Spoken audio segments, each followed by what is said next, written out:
On attend que ça démarre dans Facebook.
Voilà, Bezrat Hashem. Alors, on avance, Bezrat Hashem, dans notre étude de la Torah 54. Donc, on est page 37, deuxième colonne vers le bas. Et on avait vu hier donc que le renouvellement que Hashem y fait du monde, c'est en fait pour nous protéger de l'oubli.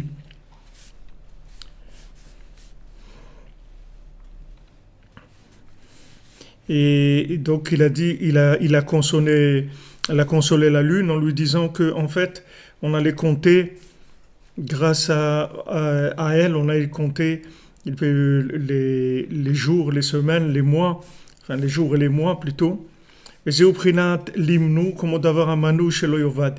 Donc limnu, c'est-à-dire ils vont compter, c'est-à-dire ils vont être conscients. Compter, ça veut dire que ils vont être conscients de la valeur du temps et ils vont être conscients de la possibilité que le temps a, qui nous offre de pouvoir nous connecter à l'au-delà. Ken Israël munim lalvana yamim vashani va'ideze shomrim ayamim shikra sheprinat aveda. Donc de là, le fait que maintenant on compte les jours et les années, ça nous protège de l'oubli, c'est-à-dire ça nous protège de la Veda, c'est-à-dire de perdre. Que, Chas Shalom, on perd pas comme on dit, on perd pas le nord, c'est-à-dire on perd pas la raison pour laquelle on est là. Tout ça, c'est le fait qu'il y a un cycle de jours et de mois, et le principe que de jours, ça veut dire qu'un cycle lunaire et solaire, tous les jours qu'il y a le jour et la nuit, et tous les mois qu'il y a la lune qui apparaît qui monte et qui se diminue. Ce système-là, c'est lui qui permet de garder la mémoire.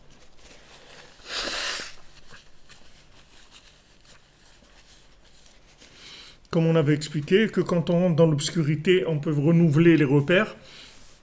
Et donc à ce moment-là, se souvenir qu'il y a un autre monde, puisque le monde est en mouvement, et il faut arriver à suivre le mouvement. כי כל הימים נמנים ללבנה, שזה היום אחד בחודש וזה יום שני בחודש, ובסוף 30 ו-29 יום עושים ראש חודש. Donc tous les jours, on a vu qu'on comptait avec la lune, que c'était le premier jour du mois, le deuxième jour du mois, etc. Jusqu'à ce qu'à la fin du mois, on arrive à 29 jours ou 30 jours pour faire le Rosh Chodesh, c'est-à-dire le 30e jour, ça va être Rosh Chodesh, et le premier aussi. Et ça amène la mémoire. Prinat Zikaron le Kulam Yiyu. Comme c'est écrit dans le Moussaf de Rosh Chodesh, on dit Zikaron le Kulam Yiyu. La mémoire pour tout le monde, ce sera la mémoire pour tout le monde. C'est-à-dire le fait que maintenant on compte le temps, c'est-à-dire qu'on sait que le temps est en fait le temps, c'est-à-dire le temps de façon absolue, il n'existe pas, le temps. Le temps, c'est pas quelque chose qui existe. Le temps, il n'existe pas. C'est uniquement un concept de mémoire, c'est tout. C'est un concept de connexion. C'est pas un concept réel. Si vous prenez par exemple de la matière, elle existe. La matière, elle existe dans ce monde. Elle est connectable, mais elle existe. Tandis que le temps, il n'existe pas. Le temps, c'est quelque chose qui est complètement livré à la sensibilité de chacun, c'est-à-dire à son date, à sa conscience. C'est-à-dire que plus on est déconnecté, et plus le temps il est long. Plus on est connecté, et plus le temps est court. Quand quelqu'un, Rabbeinu dit que quelqu'un, quand il rêve, en quelques minutes, il peut rêver 70 ans qui sont passés. Il peut passer 70 ans, comme on voit dans le conte de la princesse perdue. Dans le premier conte, il a dormi 70 ans. Après, il s'est réveillé, il a dit « Hanani Baolam », où je me trouve, où je suis dans le monde. Mais il a dormi 70 ans. Qu'est-ce qui s'appelle qu'il a dormi? Ça veut dire qu'il a perdu la conscience. Donc, si maintenant quelqu'un est conscient de l'autre monde, plus la conscience de l'autre monde est forte, moins le temps existe. Parce qu'il n'y a aucune différence entre l'autre monde et celui-là. Comme Rabbi Nachman l'a dit, pour moi, il n'y a aucune différence entre après et maintenant. C'est la même chose. Dans ma conscience, je n'ai pas de différence entre avant la mort et après la mort. C'est la même chose. Pour ça qu'il a dit, je reste avec vous, je suis là avec vous tout le temps. Et il a dit à sa fille, si je suis là derrière la porte et que tu me parles, je vais t'entendre, je suis derrière la porte, c'est tout. Il dit, ça sera la même chose.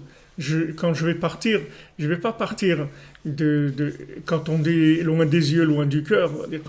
Quand on dit, bon, quelqu'un il est parti, alors il est parti dans le temps, c'est-à-dire il a disparu de la connexion, c'est ça le problème, quand quelqu'un est parti.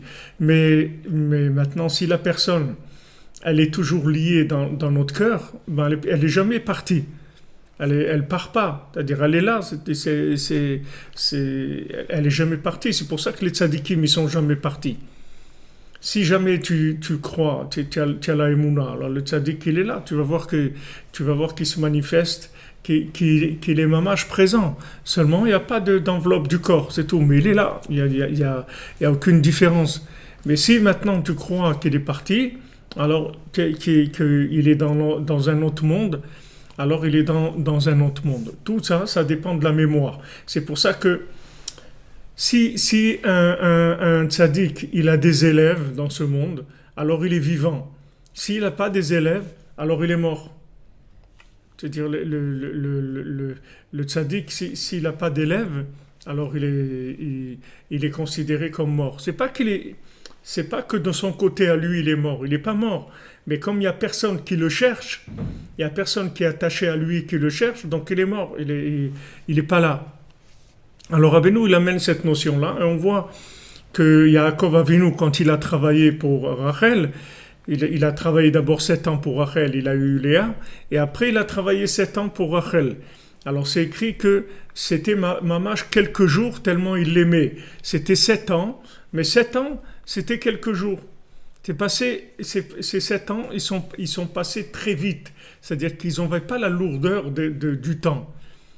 Ils n'avaient pas la lourdeur du temps, parce qu'il aimait tellement Rachel que ce lien-là, ça fait que le temps était pratiquement inexistant. Donc le temps, c'est quelque chose de complètement subjectif. C'est pas quelque chose de réel. Le temps, c'est pas quelque chose de réel. C'est uniquement un concept dans le da'at, dans la conscience de la personne, c'est tout. Si l'autre monde, si j'ai la mémoire de l'autre monde, alors le temps, il est énormément réduit. Et si maintenant, j'ai pas la mémoire de l'autre monde, alors le temps, il prend beaucoup de place avec tout ce que ça veut dire. Quand Rabbi Nathan, une fois, quelqu'un, il a craché dessus en l'insultant et tout. Alors il y a un de ses élèves qui a voulu intervenir. Alors Rabbi Nathan, il a dit, laisse tomber, c'est pas la peine de réagir. Alors Rabbi Nathan lui a dit, moi, je suis 40 ans après la tombe déjà.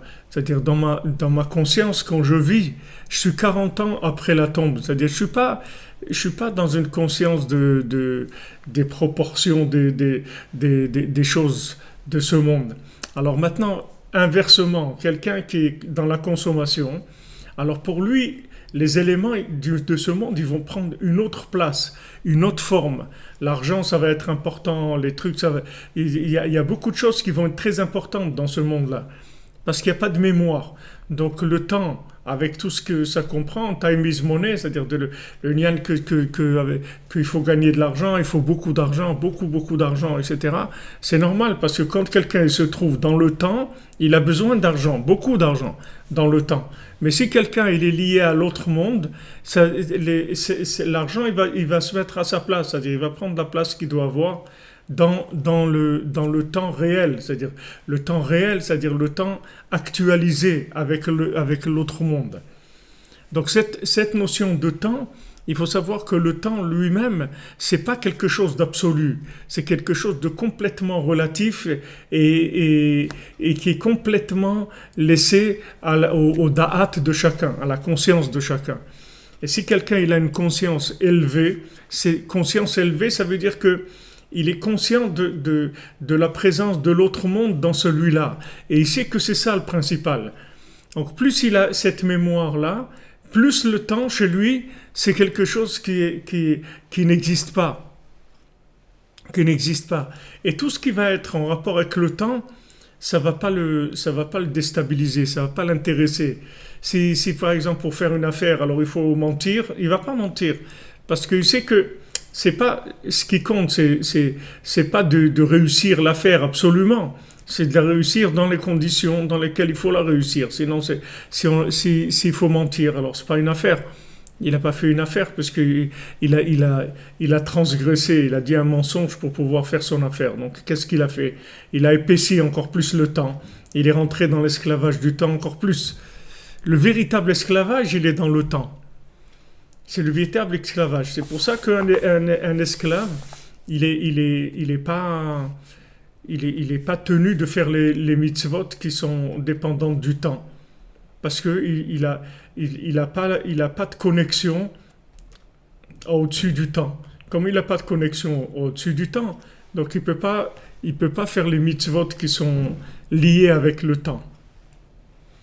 Parce que pour faire les mitzvot qui sont liés avec le temps, il faut avoir la connexion avec au-dessus du temps, avec l'autre monde. Toutes les mitzvot qui sont liées au temps, elles sont faites pour élever le temps, pour connecter le temps à l'infini. C'est pour ça qu'elles sont là, les mitzvot du temps. Donc quand maintenant la personne n'a pas la capacité de faire ça parce qu'elle est esclave, c'est-à-dire qu'elle s'est soumise au temps avec ses fluctuations, c'est-à-dire que sa vie, elle a fait les choix par rapport aux éléments de temps. Elle a fait les choix par rapport au mauvais œil, par rapport au concept de ce monde. Elle a fait les choix par rapport à pour avoir pour avoir de la richesse, ou pour avoir de l'honneur, ou pour avoir de la réussite, ou pour avoir ci, ou pour avoir ça. C'est ça qui l'a poussé à se battre dans la vie et à faire des choses. Donc cette personne-là, elle ne peut pas élever le temps. Elle ne peut pas connecter le temps. Donc elle peut pas connecter le temps. Toutes les mitzvot qui sont avec le temps, elle va pas les, elle va être pas tour. C'est-à-dire pas besoin de les faire. Parce que pour ces mitzvot-là, qui sont dépendantes du temps, elles sont faites pour connecter le temps avec l'infini. Donc si quelqu'un se trouve libre, libre ça veut dire que maintenant il est connecté à l'infini, ça s'appelle la liberté. La liberté ça veut dire je vis en fonction de l'autre monde, je ne vis pas en fonction de ce monde-là. Je vis en fonction de l'autre monde qui se manifeste dans ce monde. C'est comme ça que je vis. Alors, j'ai pas de dépendance, j'ai pas d'esclavage. L'esclavage, il commence quand j'isole ce monde-là de l'autre. Ça commence l'esclavage. L'esclavage de tout. L'esclavage de la mode, l'esclavage de la nourriture, l'esclavage de tout. Affectif, et argent, tout. L'esclavage commence. Parce qu'il y a une dépendance qui se crée par rapport à la matière, à la consommation. Donc, ça veut dire que le temps s'épaissit. Le temps, il devient lourd. Alors, la mémoire, si vous voulez, la mémoire, c'est ce qui va faire disparaître le temps. Plus la mémoire va être forte, plus le temps il va disparaître. Et moins la mémoire sera forte, et moins le temps il sera gérable. C'est-à-dire qu'il va être très lourd, très très lourd le temps. Vous voyez, avant les gens, par exemple, ils se fiançaient. Ils pouvaient rester fiancés 5 ans, ou 6 ans, ou 8 ans, ou des choses comme ça. Aujourd'hui, ça n'existe pratiquement pas. Quelqu'un, il se fiance, et il faut que quelques mois après, il se marie. Il n'y a pas de... Parce que les gens, s'ils se fiancent, ils ne se marient pas tout de suite, il peut se lever un matin, il a oublié qu'il s'est fiancé. C'est-à-dire, il a oublié qu'il a engagé avec quelqu'un. Parce qu'il y a tellement de fluctuations du temps qu'il ne reste pas attaché avec les choses de façon infinie. C'est-à-dire les choses, elles sont dans le mouvement de la matière. Et il suffit qu'il y ait un objet qui passe, un autobus qui lui cache ce qu'il y a derrière, alors il n'y a plus rien derrière. Parce qu'il n'arrive pas à projeter que derrière l'autobus, il y a quelque chose. Il y a ce qu'il voit là, parce qu'il est dans le temps. Alors tous les éléments de ce monde, ils sont comme ça. C'est-à-dire que si je les conçois dans un temps, que ce temps il est déconnecté de l'infini, alors c'est l'esclavage et la dépendance de la matière avec toutes les soumissions que ça demande. C'est-à-dire que ça implique des dépendances à tous les niveaux. Mais si maintenant, dans ce monde-là, je sais que ce qui existe, c'est l'autre monde qui se manifeste dans ce monde-là, donc je suis cette piste dans ce monde. Je suis cette chose-là. Je suis pas la consommation et les éléments de temps. Je suis la piste qui me connecte à l'autre monde. Prida Zekaron le Kulam Yu, comme on dit donc à Rosh Chodesh, c'est la mémoire pour tout le monde. La mémoire pour tout le monde, c'est-à-dire Rosh Chodesh, le principe du Rosh Chodesh, le principe qu'il y a un renouvellement lunaire, ça permet un éveil de la mémoire pour tout le monde. Oui, Chatzot, oui, c'est le temps qui rééquilibre le temps. C'est le temps qui remet les pendules à l'heure, parce qu'il est au-dessus du temps. Puisque les 2 heures de Chatzot, elles ne sont pas dans le temps, elles sont calculées en minutes absolues, puisque les 60 minutes, elles restent 60 minutes, étaient comme hiver. Donc ce sont des notions qui qui sont, qui sont au-dessus du temps et qui vont rééquilibrer le temps. C'est-à-dire ça va remettre la dose de mémoire dans la journée qui est nécessaire à la connexion.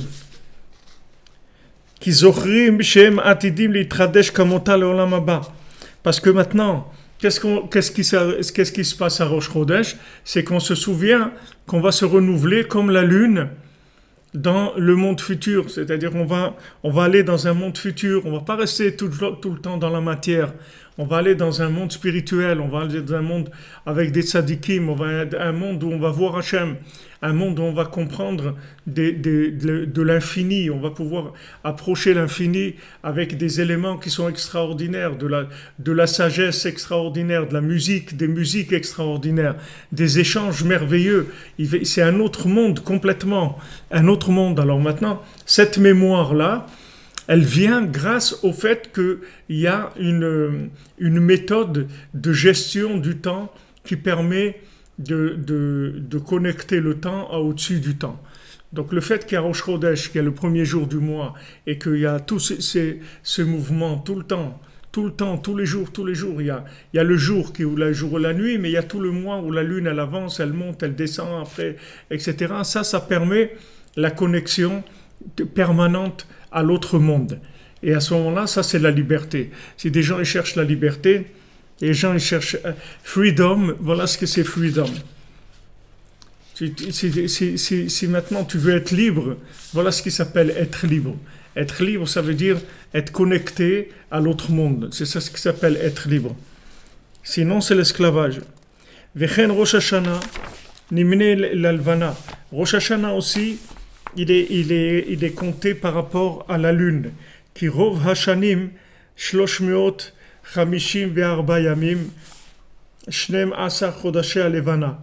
Parce que la plupart des années, elles font 354 jours.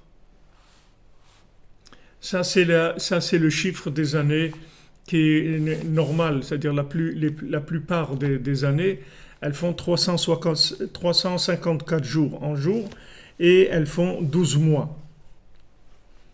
Des 12 mois lunaires. Mais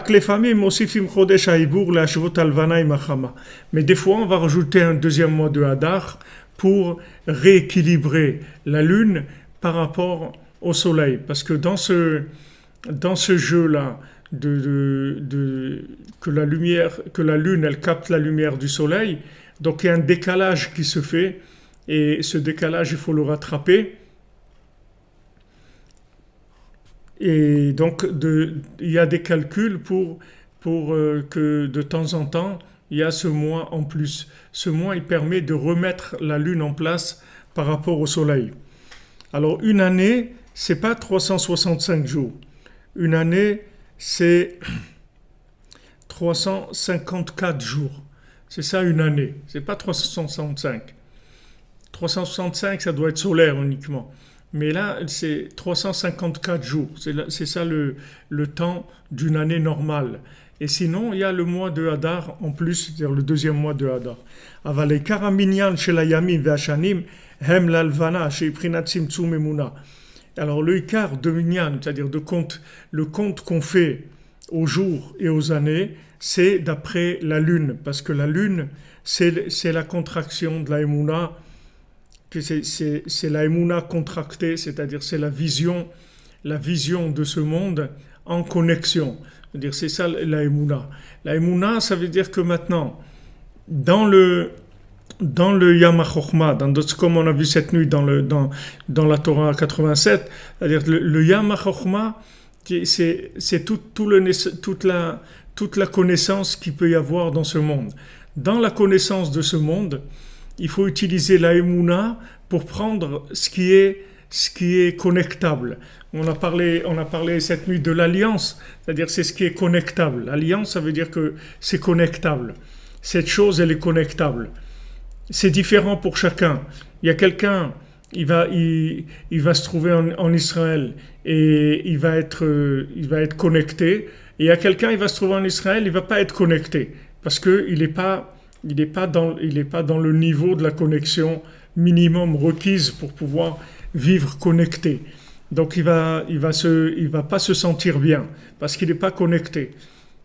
C'est-à-dire que dans la chorma, dans la connaissance, même si quelqu'un il fréquente une connaissance très élevée, même si quelqu'un il a un rapport avec une connaissance très très élevée, ce qui compte c'est le lien que lui il a avec cette connaissance-là. C'est ça qui compte, c'est ça qui a de la valeur.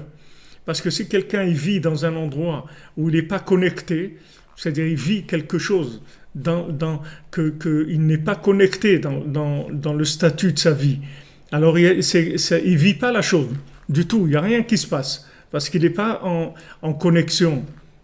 Et Israël, c'est une terre de connexion. La terre d'Israël, c'est une terre où il y a la vue d'Hachem toute l'année, les yeux d'Hachem toute l'année, ils sont sur Eretz Israël. D'ailleurs, Rav Shmuel Shapira il disait que c'est pour ça qu'on dit que celui qui vit en Eretz Israël, il ressemble à quelqu'un qui a un Dieu. Tandis que celui qui vit en dehors d'Eretz Israël, il ressemble à quelqu'un qui n'a pas de Dieu. Pourquoi ? Parce qu'en Eretz Israël, il y a Chatzot toute l'année. Il y a toujours 6 heures de nuit. Ça n'existe pas en Israël un jour où il n'y a pas 360 minutes de nuit. Il y a toujours 6 heures de nuit. C'est-à-dire, il y a toujours la possibilité de faire Chatzot. Ça n'existe pas qu'il n'y a pas, c'est-à-dire pas 6 heures, 8 heures de nuit. 6 heures pour le début de Chatzot. Mais il y a toujours 8 heures de nuit, été comme hiver. Ça ne change jamais.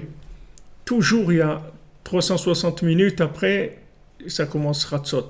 Donc ça fait qu'il y a une présence divine constante toute l'année. C'est pour ça que les yeux d'Hachem y sont, parce que c'est un tova, le bon œil, puisqu'il y a Chatzot toute l'année. Alors il y a le bon œil toute l'année. Tandis que maintenant, en dehors d'Eretz Israël, il y a des pays où la nuit elle dure même pas 5 heures, 6 heures. Là maintenant, Ouman, voilà, ça reprend Chatzot et on est presque arrivé, encore 20-25 minutes, on va retrouver les 2 heures. Mais voilà, depuis Shavuot, il y a pas Chatzot. Alors qu'est-ce qu'on fait ? Comment on fait ? Rabbeinu dit se lever avant le matin, la colonne du matin, mais c'est pas Chatzot, c'est pas la même chose. En Eretz Israël, il y a Chatzot, comme ça il dit Rav Shmuel Shapira. Alors maintenant, le principe du Tzimtzum de la Emouna, c'est-à-dire que maintenant, il y a une vision. Quelle est la vision, si vous voulez, la vision parfaite ? C'est de voir avec un côté analytique, mais branché. C'est-à-dire de voir l'arbre de la connaissance du bien et du mal, mais avec l'arbre de vie. C'est-à-dire les deux. Si vous voulez, comme Rabbi Nathan il fait avec ce qu'on est en train d'étudier maintenant. Rabbi Nathan, comment il fait ? Il voit la Torah avec les yeux de l'enseignement du Likutei Moharan. C'est-à-dire, il prend l'enseignement du Likutei Moharan, ici c'est la Torah 54, avec ça il analyse ce qu'il veut analyser. Mais il analyse aux yeux de cette Torah-là. C'est-à-dire qu'il met en place déjà les lunettes. Les lunettes avec quoi il va regarder déjà. Il ne regarde pas avec ses lunettes à lui. Il n'a pas de lunettes, il a jeté ses lunettes. Il n'a pas de lunettes. Lui, il n'a pas de lunettes. Il ne va pas te dire bon, je pense comme ça ou je vois comme ça et tout. Jamais il va dire ça. Parce que lui, il ne pense rien, il ne voit rien. Lui, qu'est-ce qu'il a fait ? Il a pris les lunettes de Rabbeinu et les a mises et il regarde. Et il regarde la Torah. Et là, ça commence à couler ce qu'il a besoin de dire. Parce que il n'a aucune vision personnelle des choses. Il a jeté ça. Quand il est rentré chez Rabbeinu, qu'il a jeté il a dit, quand je suis rentré chez Rabbeinu, j'ai mis ma tête de côté, je l'ai jetée. Qu'est-ce que ça veut dire ? Ça veut dire qu'il a enlevé la vision que la connaissance elle lui donnait par rapport au vécu. C'est ça qu'il a enlevé. C'est pas qu'il a enlevé la connaissance elle-même. Il a enlevé la vue qui était la vue de cette connaissance. Comme Rabbi Zera, quand il est rentré, il est venu en Eretz Israël, il a jeûné 40 jours pour oublier le Talmud Babli. Il a jeûné, pourquoi ? Parce qu'il voulait oublier la vision de la Torah de quelqu'un qui vit en dehors d'Eretz Israël. Il voulait les yeux de la Torah d'Eretz Israël. Il voulait la chorma, la sagesse d'Eretz Israël, la vision d'Eretz Israël.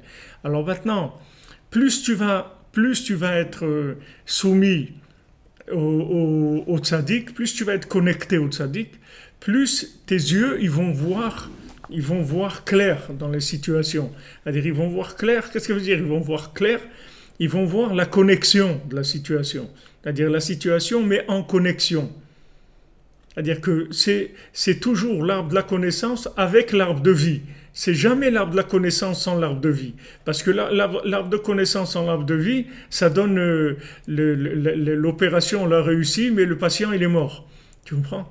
C'est ça l'arbre de la connaissance du bien et du mal. C'est-à-dire qu'il n'y a pas de rapport avec la réalité. C'est de la théorie pure, c'est de la compréhension, c'est tout. Mais il n'y a pas un rapport avec la vie. Alors quand on parle de tzimtzum de Emouna, ça veut dire que je fais l'effort de mettre des lunettes. Comme si j'ai des lunettes qui corrigent ma vue. C'est la même chose. Maintenant, si j'ai pas les lunettes, je n'arrive pas à lire. Ou bien je vois pas de loin. Donc je vais voir des choses je vais me tromper sur ce que je vois. Parce que je vois pas bien. Donc je mets les lunettes, je vais voir. Maintenant, il y a des lunettes pour voir de façon analytique la vie. Comment je gère le mariage, comment je gère l'éducation des enfants, la parnassa, le manger, le sommeil, comment je gère les rapports avec les autres, comment je gère quand quelqu'un il se comporte avec moi comme il faut, comment je gère quand quelqu'un il me fait honte, etc. Comme il a dit le Rav de Kotsk, j'ai vu le Kotzker Rebbe, il a dit, c'est écrit que Derech Eretz Kadma la Torah. Le Derech Eretz, c'est-à-dire le savoir-vivre, c'est quelque chose qui vient avant la Torah. C'est-à-dire que avant la Torah, il y a le Derech Eretz. Alors lui, il explique comme ça. Il a dit que, qu'est-ce que ça veut dire que Derech Eretz Kadma la Torah? Ça veut dire que le Derech Eretz, c'est une préface sur la Torah qu'elle a cette personne-là. C'est-à-dire quand tu veux voir quelle Torah une personne a, la valeur de sa Torah, regarde son savoir-vivre. Si c'est quelqu'un qui est poli, qui est correct, qui est gentil, qui est serviable, qui pense à l'autre et tout, tu peux savoir que la Torah qu'il a en lui, elle est très élevée. Parce que son Derech Eretz, c'est la préface de sa Torah. Il est comme un livre, il va t'expliquer dans la préface tout ce qu'il va dire dans le livre. C'est-à-dire, il te présente la Torah du livre. Le Derech Eretz, le savoir-vivre de quelqu'un, il présente la Torah qu'il a en lui, en fait. C'est de cette façon-là qu'il présente sa Torah. Alors, quand tu vois qu'il n'y a pas de Derech Eretz, tu peux te sauver, il n'y a pas de Torah. C'est-à-dire, la Torah qui est là-bas, elle ne vaut rien du tout. Il n'y a pas c'est pas la peine d'aller chercher, il n'y a rien. Parce qu'il n'y a pas c'est rien d'intéressant, en tout cas. Parce que la préface, elle te parle de ce qu'il va y avoir dans le livre. Donc, une fois que tu as vu la préface, si ça ne t'intéresse pas, tu n'as pas besoin de lire le livre. Donc, si le savoir-vivre, il n'est pas au point, pas la peine d'aller plus loin, ça veut dire que la Torah qu'il y a dedans aussi, elle n'est pas au point du tout. Elle n'est pas du tout valable.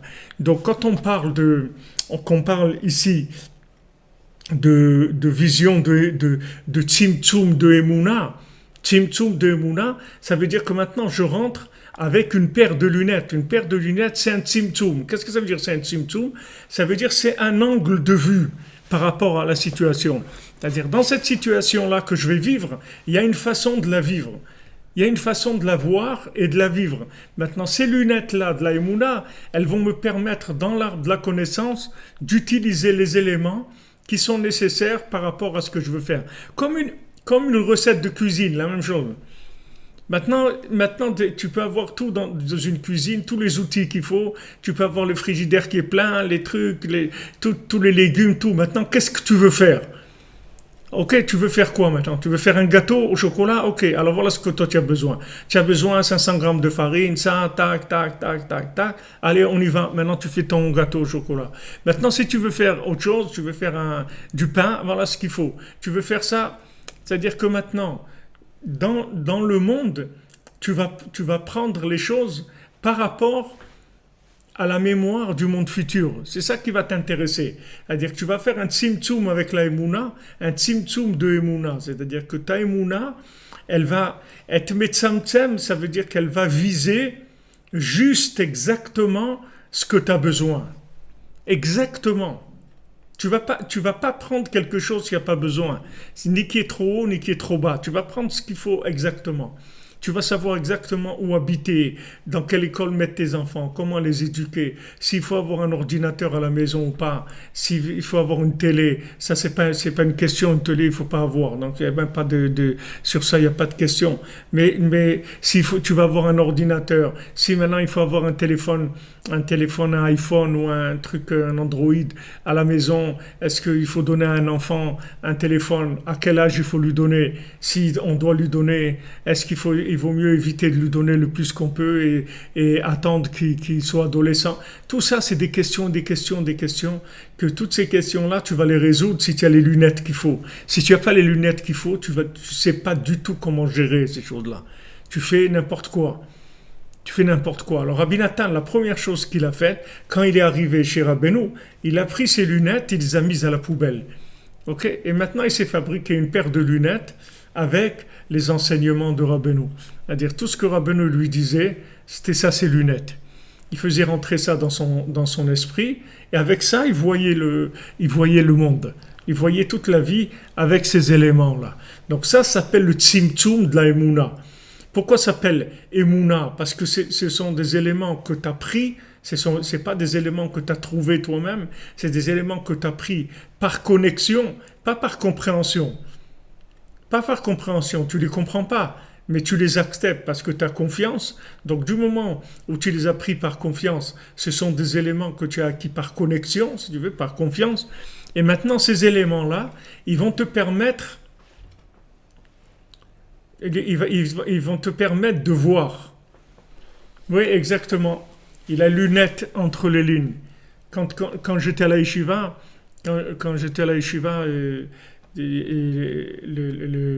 bon, avant, je faisais de la musique et tout. Quand je suis arrivé à la yeshiva, je voulais m'acheter une flûte traversière comme ça. Je dis, comme je vais à la forêt, je vais faire une des doutes, tout ça. C'est bien une petite flûte traversière, je vais faire de la... Alors le Rav Besançon, chéri, il m'a dit, écoute, il vaut mieux que tu joues de la clarinette, c'est un instrument qui est plus entraînant et trucs et tout. Bon, il m'a convaincu, il n'a pas besoin de me convaincre, il m'a dit, j'ai dit d'accord, ok. Alors j'ai acheté la clarinette, j'ai appris un peu la clarinette, tout ça. Alors une fois j'étais voir Rav Freikin, et alors il m'a dit, ah, tu joues la clarinette, hein? Je dis, ouais, Rav et tout. Il dit, moi aussi, je joue de la clarinette. Ah bon? J'ai dit, ah bon, Rav? J'étais étonné. Puis Rav Freikin qui joue de la clarinette, c'était pas quelque chose qui me paraissait tellement. Il dit, moi, quand j'étudie la Gemara, c'est clair et net. Moi aussi, je joue de la clarinette. C'est clair et net, comme il a dit monsieur Mamache là. C'est-à-dire que il a mis ses lunettes, il a lu net pour pouvoir voir net. Net, ça veut dire que jamais je regarde quelque chose isolé de l'autre monde. Jamais. Tout ce que je regarde, c'est toujours avec l'autre monde. Toujours. Comme si tu regardes les vitrines d'un magasin ou des trucs et tout. Il y a deux façons de faire les vitrines. Soit tu fais les vitrines pour faire les vitrines, c'est-à-dire tu sais que tu vas rien acheter, c'est stand de la promenade, tu vas te promener. Soit tu vas pour acheter quelque chose. Donc si tu vas pour acheter quelque chose, tu vas regarder toujours par rapport à ton porte-monnaie. Tu ne vas pas regarder quelque chose qui est par rapport à ton porte-monnaie. Quand tu vas voir des chaussures à 2000 €, tu ne vas même pas les voir. C'est quelque chose qui ne t'intéresse pas. Parce que tu regardes par rapport à ton porte-monnaie. Qu'est-ce que tu vas regarder? Si tu vas pour acheter. Maintenant, si tu es touriste, alors tu regardes, tu fais les vitrines. C'est ce qu'il a dit Yosef à ses frères. Vous êtes des touristes, vous n'êtes pas des vrais. Mais il dit, non, nous on est kénim, on est des gens vrais, nous. Il dit, non, vous n'êtes pas des gens vrais. Si vous étiez des gens vrais, vous m'aurez reconnu en tant que tzaddik de la génération. Mais vous n'êtes pas des gens vrais. Vous n'êtes pas des gens vrais. Vous êtes des touristes de la Torah. Vous n'êtes pas des gens vrais. Quelqu'un de vrai, quand il rencontre le tzaddik, c'est la Géoula pour lui. C'est la délivrance totale. C'est la chose la plus merveilleuse qui ait jamais existé dans le monde. D'avoir un tzaddik comme Rabbi Nachman, comment il nous enseigne, comment il nous parle, comment il nous donne, les conseils qu'il nous donne, c'est les choses les plus belles qu'il y ait jamais eu dans le monde. Si tu ressens pas ça, ça veut dire que tu es un touriste, c'est tout. Tu te balades dans la Torah. Ok, c'est bien que tu te balades là-dedans plutôt de te balader ailleurs. Mais c'est un touriste. T'es pas vrai. Parce que si tu avais une recherche vraie, alors tu te serais rendu compte que Béhémet, Yosef, c'est le tzaddik. Et tout ce qu'ils ont passé, tout ce qu'ils ont souffert, tout, c'est pour juste qu'à la fin, il dit Ani Yosef et il se prosterne à lui. Ce qu'il leur avait dit de faire au début. Mais au début, ils ne pouvaient pas le faire parce qu'ils étaient touristes. Ils faisaient les vitrines, tu comprends? Mais si maintenant, ils avaient été achetés pour acheter, s'ils voulaient acheter, alors ça aurait été autre chose complètement. Leur vision, elle aurait été complètement différente. Si tu cherches à acheter, c'est-à-dire si tu cherches vraiment à t'engager, à vivre vraiment, tu vas toujours trouver qui est-ce qui va te donner la connexion avec Hachem. Il n'y a aucun problème. Nos sages ils disent que celui qui cherche la vérité, on lui donne un ange de vérité pour le diriger, pour l'aider. Celui qui cherche la vérité, il aura quelqu'un qui va l'accompagner et qui va lui montrer la vérité.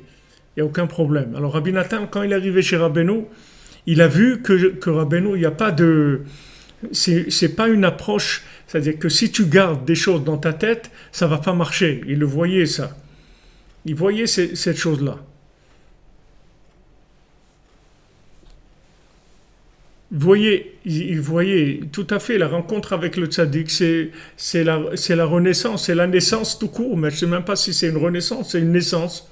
Et tout à fait, c'est la guérison de l'âme, c'est l'âme qui se guérit complètement, parce que, en fait, quand tu rencontres le tzaddik, tu rencontres les yeux de la vie, le regard de la vie. Tu sais, comment tu vas regarder la vie? D'après quoi? D'après l'entraîneur du PSG, d'après Macron, d'après Poutine, d'après Trump, d'après qui tu vas regarder la vie? Quels sont tes critères avec quoi tu vois la vie? Tu vois la vie comme quoi? Il faut que tu vois la vie il faut que tu utilises quelque chose pour voir la vie. D'après quoi? D'après ce qu'ils t'ont dit tes parents, d'après ce que tu as appris de tes copains à l'école ou à l'université, ce que tu as appris. D'après quoi tu vas voir ta vie? D'après quoi? Il te faut des lunettes. De toute façon, tu mets des lunettes. Et ceux qui mettent des lunettes de soleil, les lunettes de soleil, ça veut dire qu'ils mettent des lunettes rien que de la chorma, c'est tout. C'est-à-dire que de l'intellect. C'est ça les lunettes de soleil. C'est les lunettes de soleil, c'est ça. C'est qu'il met des lunettes, juste des lunettes, tout est analysé, c'est tout, avec son cerveau à lui. Et son cerveau, avec quoi il a fabriqué? Avec tout ce qu'il a glané dans les différentes poubelles du monde, dans les différents livres et dans les différentes émissions de télé, dans les trucs qu'il a entendus un peu de sa tante et de son oncle et de son copain, et un peu de trucs là-bas, un peu de philosophie, un peu de trucs hindous, un peu Voilà, et tout ça, il mélange et il fait une paire de soleil, de lunettes de soleil. Et avec ça, il regarde la vie. Il y en a qui mettent des lunettes pour corriger la myopie, il y en a pour les trucs, il y a double focale, il y a plusieurs, il y a ceux qui regardent l'autre monde et celui-là, il a les doubles focales, il regarde en même temps de près et en même temps de loin, il regarde les deux en même temps. Il y a toutes sortes de lunettes, toutes sortes de lunettes. Alors quand on parle de Tzimtzum de la Emouna, c'est ça. Tzimtzum de la Emouna, ça veut dire que maintenant, j'arrive à utiliser des éléments par connexion, que ces éléments-là, ils vont me permettre de voir clair dans ma vie. Clair, ça veut dire que qu'est-ce que je vais faire qui va me garder avec Hachem, qui va me garder proche d'Hachem, proche du tzaddik, proche de l'autre monde. Quels sont les choix que je dois faire dans mon travail, dans l'endroit où je vais habiter, dans ma position familiale, tout, je vais voir qu'est-ce qui va me permettre de pouvoir vivre connecté. Donc quand Abraham Avinu commence avec Hachem, la première chose que Hachem il lui dit Lech lecha, va vers toi. Laisse tomber ta terre, laisse tomber l'endroit où tu es né, laisse tomber la maison de ton père, laisse tout ça et va vers la terre que je vais te montrer. Je vais te montrer le chemin, avance. Et t'as l'air les fanaï veillez tamim, marche devant moi et sois intègre, c'est tout. Marche devant moi, c'est tout. Je suis là avec toi, je vais t'ouvrir toutes les portes, je vais te bénir, je vais te donner toutes les bénédictions du monde entre tes mains, mais avance, avance devant moi. C'est-à-dire, reste branché avec moi tout le temps. Alors, Abraham Avinu, il s'appelait un Ma'amin, c'est-à-dire il avait vraiment la mida de la Emouna. Abraham Avinu, il avait la mida de la Emouna, c'est-à-dire la Emouna, ça va avec le chesed, avec la bonté. La Emouna, c'est le don de soi-même. Donc il marchait devant Hachem et il avait cette émouna. C'est pour ça qu'il s'appelait Avraham Oavi. Hachem, il aimait Avraham Avinu. Il a aimé, il a dit mon bien-aimé Avraham, parce qu'il avait confiance totale dans Hachem. C'est-à-dire, il voyait le monde avec les yeux de la Torah d'Hachem, pas avec l'analytique de ce monde. Et même quand il pensait qu'il n'allait pas avoir d'enfant, Hachem lui a dit, regarde, ne regarde pas les astres, parce que d'après les astres, tu dois pas avoir d'enfants. Mais au-dessus des astres, tu vas avoir des enfants. Ne te fais pas de soucis. Ça aussi, c'est une vision de la vie. Quand tu vois dans la logique, alors tu vois d'après les astres. Tu vois d'après les astres, comme il a rencontré ce monsieur-là, il a envoyé, il a témoigné qu'ils n'avaient pas d'enfants, etc. Et voilà, après, je ne sais pas combien d'années de mariage, 10 ans de mariage ou presque 10 ans. Et voilà, il est venu à Ouman et il est rentré. Ils ont eu un enfant, alors que les médecins ils ont dit qu'ils ne devaient pas avoir, qu'ils ne pouvaient pas avoir, qu'il y avait un problème. Ils ont essayé de faire les trucs là, in vitro et tout ça ne marchait pas. Voilà, il est venu naturellement. Et là, il a eu une petite fille, ils ont eu une petite fille, il n'y a pas eu de problème. Il faut savoir qu'il y a toujours une vision logique et une vision connectée. La vision connectée, elle peut tout donner. Avec la connexion et de la prière, on peut tout avoir, Rabbi Nachman dit. La connexion et de la prière, c'est tout. Avec ta bouche et ton cœur, tu peux tout avoir. Tout. Absolument tout. Il n'y a rien que tu ne peux pas avoir avec la prière. Mais il faut y aller, c'est-à-dire il faut y croire, il faut insister, il faut demander, et tu vas voir que tu vas obtenir tout. Il n'y a rien qu'Hachem ne peut pas te donner avec la prière et que le tzaddik ne peut pas obtenir pour toi avec ta prière. Tu fais ta prière attachée au tzaddik, et tu fais animé kasher atzmi, tu t'attaches au tzaddik avant de prier, et tu pries, et le tzaddik il élève ta prière, et tu n'as aucun souci à te faire, tu peux absolument tout obtenir avec la prière. Tout. Donc ça s'appelle Tzimtzum de la Emouna. Tzimtzum de la Emouna, ça veut dire que tu prends des lunettes qui vont voir parfaitement la vision qu'il faut avoir de cette situation au moment où il faut l'avoir, d'après ton niveau, d'après l'endroit où tu te trouves, d'après tous ces éléments-là, tu vas voir exactement ce qu'il faut voir, d'accord ? Chez Désir Ikar Zikaron, que c'est ça le principal de la mémoire. C'est ça le principal de la mémoire. Si maintenant quelqu'un il est sur un terrain de rugby, exactement le désastre, les astres c'est le désastre, tout à fait. Ils nous ont décalés. Si quelqu'un est sur un terrain de rugby, mais il oublie que c'est le ballon qui doit attraper. Il croit qu'il doit attraper les chaussures de son copain ou il doit attraper quelque chose de l'herbe ou n'importe quoi. Alors il va être complètement à côté du jeu. Il n'est pas dans le jeu du tout. Il est à côté. Il faut savoir quels sont les éléments les principaux. C'est-à-dire que si tu n'as pas la mémoire de ce que tu es venu faire ici, tes choix, c'est sûr qu'ils vont être à côté, même si c'est des choix qui sont bien, même si tu réussis. Tu réussis dans quoi ? Voilà, Steve Jobs, il a réussi. Dans quoi il a réussi ? Dans rien du tout, il a réussi. Il a fait des iPhones, ok. Alors, il y a d'autres gens qui vont les faire. Ne t'occupe pas de faire des iPhones. Occupe-toi de qu'est-ce que tu fais dans ce monde. Tu as une famille, tu as des enfants. Voilà, occupe-toi de ça. C'est ça le principal de la vie. Alors, lui-même, il te le dit. Il te dit, regarde. Regarde, j'ai raté ma vie. Pourtant, c'est une des plus grandes fortunes du monde. Et voilà, il te dit, j'ai raté, c'était pas ça la vie. Oui, Rabbeinu, il a dit, donnez-moi votre cœur. Nous libremri, nous libremli, donnez-moi votre cœur, veolechetrem beder chadach, et je vais vous emmener dans un chemin entièrement nouveau. Bien qu'il n'est pas nouveau, il dit, Rabbeinu, mais il est complètement nouveau par rapport à ce qu'il y a aujourd'hui, c'est-à-dire par rapport au sommeil dans le qu'il y a, il est complètement nouveau, c'est-à-dire il est complètement éveillé, complètement renouvelé, c'est-à-dire renouveler la prière, renouveler le contact avec Hachem. Tout à fait, Rabbeinu l'a dit, donnez-moi votre cœur. On voit dans les 7 mendiants qu'à chaque fois qu'ils se sont languis qu'ils ont exprimé leur attachement, leur amour au tzaddik, puisque maintenant les 7 mendiants, c'est Rabbeinu. Rabbeinu, c'est les 7 mendiants. Tous les mendiants, c'est des aspects de Rabbeinu.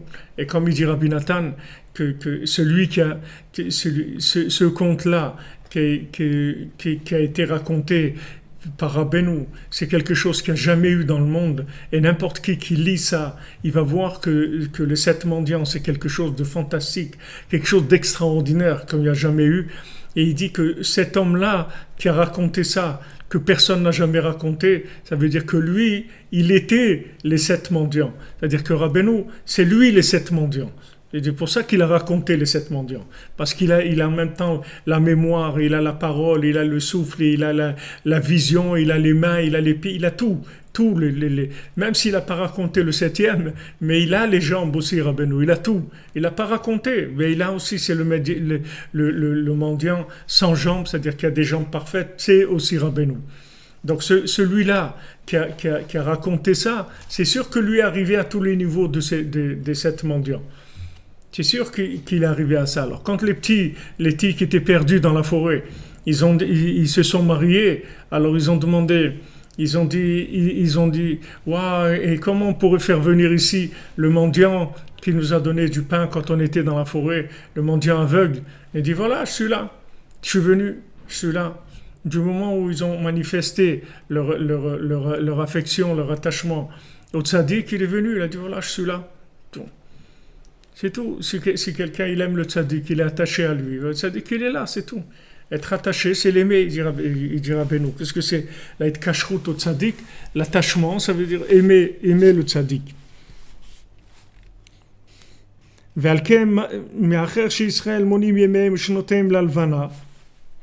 Puisque maintenant, le Ham Israël, il compte ses jours et ses années avec la lune, vous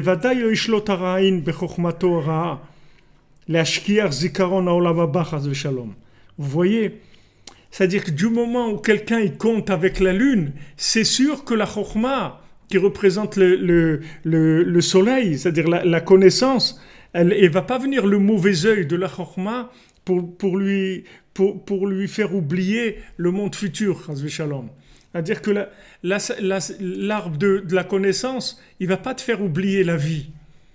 Tu ne vas pas rentrer dans de la connaissance qui va te faire perdre ta vie. Comme Rabbeinu dit souvent, et Rabbi Nathan, qu'il y a des gens, ils ont réussi des choses, mais ils n'ont pas réussi leur vie. Ils ont réussi à faire des choses, mais la vie, ils n'ont pas réussi. Ils ont fait des choses, ils ont fait de l'argent, ils ont des trucs, ils ont 3 maisons, ils ont plein de trucs, ils ont des voitures, ils ont plein, où ils sont diplômés, professeurs et sciences de l'université, de trucs, tout ce que tu veux, ils ont plein de choses. Mais la vie, ils n'ont pas réussi. Ils n'ont pas réussi la vie, parce qu'ils n'étaient pas conscients de ce qu'était la vie.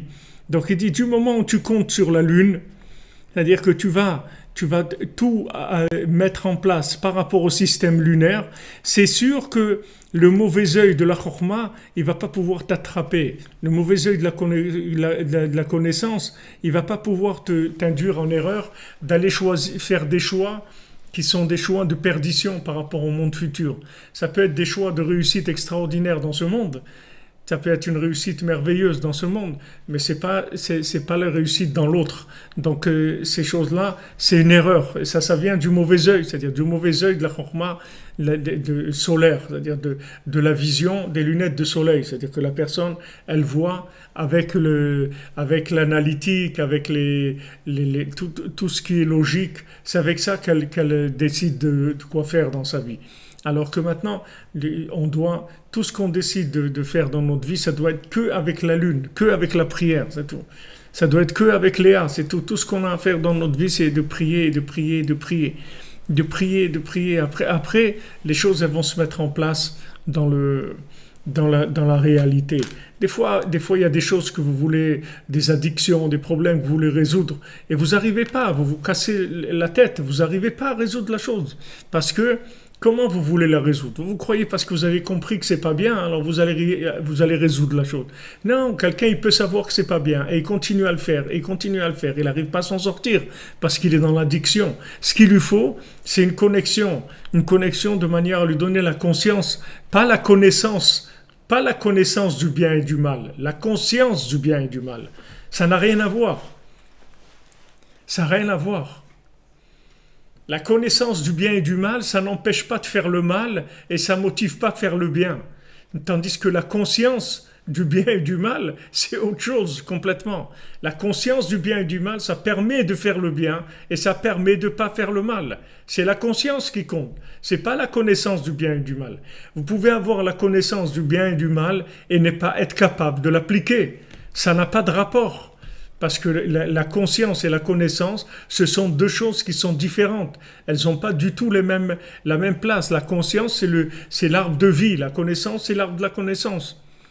Donc maintenant, il peut être quelqu'un de très bien et tout, il peut se tromper complètement dans sa vie. Pourquoi? Parce que sa vision de la vie, elle a été faite avec la logique. Donc c'est quelque chose de solaire, et quelque chose de solaire, c'est figé. C'est-à-dire que ça ne bouge pas avec les éléments de ce monde. Le soleil, il est figé. Il bouge pas avec il n'a pas toutes ces fluctuations là de la lune, tout le temps en mouvement, tout le temps qu'elle bouge sans arrêt, sans arrêt. Comme on dit quelqu'un, il est lunatique et tout ça. Il change tout le temps, il change. La lune, elle change tout le temps. Pourquoi? Pour chercher tout le temps la connexion. C'est-à-dire qu'elle cherche, donc elle bouge tout le temps. Tandis que le soleil, il vient, il dit voilà, la connaissance, c'est ça. Tac, allez, maintenant débrouille-toi. Voilà la connaissance. Il faut être comme ça, il faut être comme ça, il ne faut pas faire ça, il faut faire ci, faire ça. Mais il ne te dit pas comment le faire, c'est-à-dire comment être conscient de la chose. Si tu es conscient du bien et du mal, jamais tu vas faire du mal. Pourquoi tu fais du mal? Parce que tu n'es pas conscient, c'est tout. Tu ne sais pas ce que ça veut dire de faire du mal. Si tu savais ce que ça voulait dire, tu n'en ferais pas du tout. Donc maintenant, quand on compte la lune, avec la lune, c'est-à-dire que c'est sûr qu'on va être protégé du mauvais œil qui nous fait voir la vie de façon négative, c'est-à-dire avec l'oubli de l'autre monde. Avec l'oubli, c'est pour ça que le premier des mendiants, c'est celui qui a pas les yeux, et qui a pas les yeux apparemment, parce qu'il a des yeux qui voient tellement loin qu'il ne voit pas ce qu'il y a devant lui, là, la consommation, le plaisir immédiat. Donc ceux qui nous connaissent des yeux, qui voient le plaisir immédiat, quand ils le regardent, ils croient qu'il est aveugle. Pourquoi? Parce que eux, leurs yeux, c'est pour voir quand est-ce qu'on mange, quand est-ce qu'on gagne de l'argent, quand est-ce qu'on prend du plaisir et tout. Mais comme lui, ses yeux ne regardent pas ça, donc il a l'air d'être un aveugle. Mais en fait, il leur dit, moi je ne suis pas aveugle du tout, moi je vois d'un bout du monde jusqu'à l'autre. Je suis aveugle par rapport à ce qui est la consommation, oui, ça ne m'intéresse pas, alors vous croyez que je suis aveugle. Et c'est ce même mendiant qui a la mémoire de l'infini. C'est ce mendiant qui dit, moi je me rappelle de tout et je me rappelle de rien. Les deux en même temps. En même temps, il se rappelle de tout. C'est-à-dire qu'il a une connaissance parfaite du monde de la connaissance, de l'arbre de la connaissance, mais en même temps, il se rappelle de rien. C'est-à-dire que toute cette connaissance-là, elle est complètement soumise à la Emouna. Complètement. C'est-à-dire qu'il ne va jamais utiliser de la connaissance avec du binaire. Jamais. Jamais. Il utilisera toujours la connaissance par rapport à de la connexion. Quand il y a une situation, alors qui demande de la connaissance, il va aller chercher dans la connaissance qu'est-ce qui peut résoudre le problème, qu'est-ce qui peut faire avancer dans la situation. Mais c'est toujours par rapport au vécu qu'il va choisir la connaissance. Jamais il va aller prendre de la connaissance qui n'a pas un rapport avec le vécu. Jamais. Ça, c'est le premier mendiant. Il commence avec ça, Rabbeinu, parce que c'est ça le principal. Le principal, c'est la vision des choses. Une fois que vous avez mis la vision des choses, après tout, ça va se mettre en place par rapport à ça. Comment vous voyez la vie? Quel est votre but dans la vie? Qu'est-ce que vous cherchez dans ce monde? Où je suis dans le monde? Comme Hacham dit à Adam Arishon, Ayeka, où tu es dans le monde. Il lui a donné déjà la solution à l'arbre de la connaissance du bien et du mal. Il a dit, où je suis dans le monde. Maintenant, qu'est-ce que tu as fait? Tu as pris le fruit de l'arbre de la connaissance du bien et du mal avant le moment où tu as la maturité pour transformer la connaissance en conscience, d'accord? Donc maintenant, Hachem, il lui donne la solution. Il lui dit, tu dois de Ayeka, c'est-à-dire tu dois te demander où je suis. Où je suis. Comme si tu as le GPS, tu vois. Le GPS, il t'indique des routes, des routes et des routes, mais tu dois toujours le GPS, c'est votre position par rapport à l'endroit où vous devez aller. Si maintenant votre position ne marche pas, ou tu lui mens là-bas, tu lui dis votre position, tu lui mets une position où c'est pas là où tu te trouves, il va t'emmener n'importe où. C'est-à-dire, il va t'emmener nulle part, parce que la position que tu lui as donnée, c'est pas la tienne. Donc si maintenant tu n'as pas ta position à toi, qu'est-ce que tu vas aller chercher dans la chokma? C'est un océan la chokma, la connaissance. Qu'est-ce que tu vas aller prendre dans la connaissance? Qu'est-ce que les éléments que tu vas aller prendre dans la connaissance si tu ne sais pas où tu es? Donc Hachem, il lui a donné la solution à Adam Rishon. Il dit, regarde, Ayeka, tu vas dire où je suis. Comme il dit dans le conte, quand il cherche la princesse perdue, Echanani baolam, où suis-je dans le monde?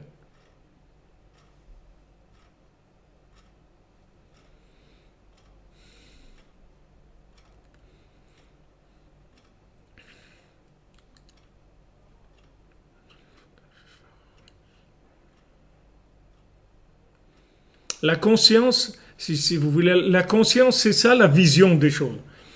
La vision consciente des choses. Comme si quelqu'un il a un feu devant lui, s'il est conscient qu'il y a le feu, il va agir en conséquence, il va se sauver. Mais s'il n'est pas conscient, il croit que c'est un film qui est devant lui, alors il ne va pas se sauver, parce que il ne sait pas ce que c'est du feu. C'est-à-dire la conscience, c'est elle, si vous voulez, qui donne la vision de la vie. C'est l'arbre de vie, c'est la conscience. Une fois que vous êtes conscient, alors les choix, vous les faites en conséquence. Si vous êtes conscient de l'autre monde, alors vous allez voir dans ce monde quoi faire déjà. Déjà, quelqu'un qui est conscient de l'autre monde, mais vraiment conscient, pas qu'Avraham Ben Lachman dit que j'imagine pas que je suis conscient déjà. Parce que ça aussi, des fois on croit que comme on est dans les chemins d'Hachem, on cherche là-dedans, on est déjà conscient. Il dit, il ne faut pas que je me roule. Il ne faut pas que je me roule, que je crois que déjà je suis conscient. D'être conscient de la présence divine dans chaque chose, d'être connecté sur tout, c'est pas évident du tout. C'est pas évident du tout. La connexion, d'avoir de l'argent connecté, d'avoir une famille connectée, d'avoir de la Torah connectée, des rapports avec les gens connectés, c'est des choses qui sont d'un très haut niveau. On peut croire qu'on y arrive comme ça. Ça aussi, c'est une erreur. Les gens ils croient que déjà, ils sont déjà connectés. La conscience, c'est elle qui donne la vision de la vie. Quand vous êtes conscient que le chemin est dangereux, vous faites attention. Quand vous êtes conscient qu'il peut y avoir un problème, vous faites attention parce que vous savez, vous êtes conscient. Mais quand vous êtes inconscient, alors vous allez agir de façon complètement théorique. Les gens ils disent ah ouais mais je savais pas que ça allait donner ça. Et qu'est-ce que c'est un chacham? C'est celui qui voit ce qui va naître de la situation. Ok, on a fait une analyse, on a dit ça c'est bien et tout, c'est bien de faire cette chose-là et tout. Maintenant tu vas prendre une décision. Est-ce que maintenant ça c'est bien pour toi? Ça peut être bien, mais pas pour toi. Ça peut être bien pour quelqu'un d'autre, ça peut être bien pour la plupart des gens même. Mais ça peut pour toi, ça peut ne pas être bien. Comment tu vas faire pour arriver à prendre une décision pareille? Il faut que tu aies un niveau de conscience qui soit c'est pas la grandeur de la conscience, c'est surtout que tu aies confiance dans la conscience que tu as. Tu ne te laisses pas avoir avec la vision des autres. C'est pas parce qu'il y a 1000 personnes qui voient comme ça que tu es obligé toi aussi de voir comme ça. Toi, tu dois voir comme tu dois voir les choses, toi, d'après ta conscience. Dans ta conscience véritable d'Hachem, connectée. Donc ces mots-là qu'il dit ici sont très importants. Puisque maintenant Israël il compte avec les jours et les années avec la lune, c'est sûr que le mauvais œil, il va pas venir avec sa chokhmato ra'a, avec sa connaissance mauvaise, les ashkiar zichron haolam haba chas v'shalom, de faire oublier la mémoire de l'autre monde. Voilà le but du mauvais œil, de faire oublier la mémoire de l'autre monde, de faire croire à la personne qu'il n'y a que ce monde-là, et de lui faire des choix qui amènent pas à l'autre monde, c'est-à-dire des choix qui sont pas en accord avec la fin, qui sont pas avec le but. Tout, il faut que ça soit par rapport au but. Comme le football, c'est tout par rapport au but, c'est ça qui compte, marquer le but. Ok? Dans la vie, quel est le but de la vie? Il faut que tout ce qu'on passe en vue, tout ce qu'on passe en vue, c'est-à-dire toute notre vision des choses par rapport au but, est-ce que c'est quelque chose qui fait avancer, quelque chose qui aide? Oui. Si ça va contre le but, ça ne m'intéresse pas. Parce que j'ai un but dans ma vie. Je sais quel est le but de la vie. C'est ça qui m'intéresse. Donc maintenant, par rapport à ce but, je vais faire mes choix. C'est tout. Je vais faire mes choix où je vais habiter, quelle école je vais mettre mes enfants, comment je vais parler, comment je vais m'habiller, quelle musique je vais écouter, où je vais aller en vacances. Tous ces choix-là, je vais les faire par rapport à un but. Tandis que si maintenant, je me laisse attraper par les lunettes de soleil, c'est-à-dire par le mauvais œil de la chokma, le mauvais œil de la connaissance, alors ce mauvais œil de la connaissance, il peut m'emmener n'importe où. Parce qu'il me fait oublier l'autre monde. Amrale yomanami efshar delomanu bet kufata. Hainu shibayachar limnot gam lachama. Shemat kufot shenimnim lechama. Kumushkatu vayu leotot. Alors maintenant, après, elle pose une autre question par rapport au jour. C'est-à-dire qu'elle dit, le jour aussi, il marche avec du mouvement. Le jour, c'est pas quelque chose de figé. Il y a aussi dans le jour des tkufot, c'est-à-dire qu'il y a des calculs qui sont des calculs aussi solaires. Il n'y a pas que des calculs lunaires. Donc ça, Bezat Hashem, on verra demain. Be'atzlacha, les amis, bonne journée. Des bonnes nouvelles. Que la Torah du Tzaddik, elle nous soigne, elle nous guérisse. Elle soigne le monde entier parce qu'elle est capable de le faire. Il suffit juste d'avoir la émouna dans le tzaddik que Béhémet, sa Torah, elle peut nous changer complètement. Vous vous souvenez? Ouais, être conscient de notre inconscience. Oui, vous demandez, Monsieur Dauphin, tout à fait. Rabbi Nathan, il dit ça. Il dit que maintenant, quand il arrive Rosh Chodesh Elul, même les poissons, ils tremblent dans la mer d'Hachem. Et Rabbi Nathan, il dit combien quelqu'un il doit trembler qu'il ne tremble pas. C'est-à-dire combien quelqu'un, quand il ne tremble pas, combien il doit trembler qu'il n'a pas peur. Il y a des gens qui disent mais moi j'ai pas peur. Il dit mais comment c'est grave que tu n'as pas peur? C'est très grave. Tu ne te rends pas compte, tu es inconscient. C'est très grave. Tout à fait. C'est-à-dire la conscience d'être inconscient, c'est déjà énorme. Parce on peut demander à Hachem la conscience, qu'il nous fasse cadeau de la conscience. Alors, Be'atzlacha, les amis, que des bonnes nouvelles. Tout est des bonnes nouvelles. Ouais, les choses, elles sont inversées. Il faut les remettre à leur place. C'est-à-dire il faut remettre les priorités, surtout. C'est tout. Il faut remettre les principes et les priorités. La famille, les éléments, il faut les mettre en place. Il faut mettre les priorités dans la vie. C'est ça qui fait le fils du roi. Il remet les choses à leur place. Il prend chaque chose, il la remet à sa place. C'est-à-dire, il classe les choses par priorité par rapport à la mémoire du monde futur. Be'atzlacha, merci les amis pour tout. Merci de votre soutien, de votre aide, de votre présence. Et on avance, Bezat Hashem. Chazak, Hashem vous bénisse à tous, à toutes. Que vous ayez tout dans la facilité, dans la joie.